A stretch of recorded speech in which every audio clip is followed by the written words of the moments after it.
The parable is called the living candle. After a long and exhausting day, a devout man entered the church. He wanted to light a candle, but alas, he had forgotten to buy one.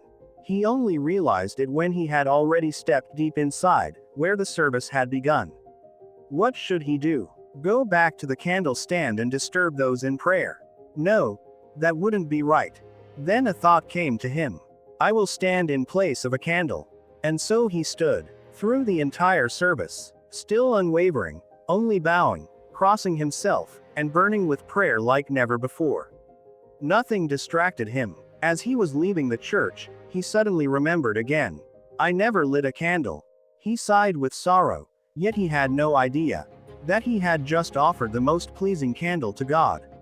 As he walked home, a memory from childhood surfaced in his mind.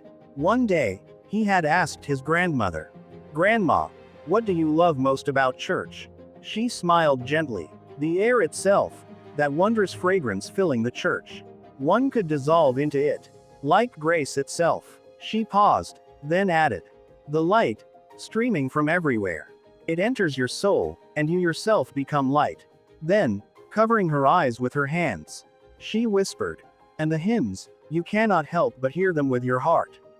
Especially when the litany of supplication is sung, but most of all, open to me the doors of repentance. The multitude of my transgressions. The little boy couldn't quite understand. But how, Grandma, how can someone dissolve into air, into light, into a hymn? She looked at him with warmth. A person, on their own? No, of course not. But for God, nothing is impossible.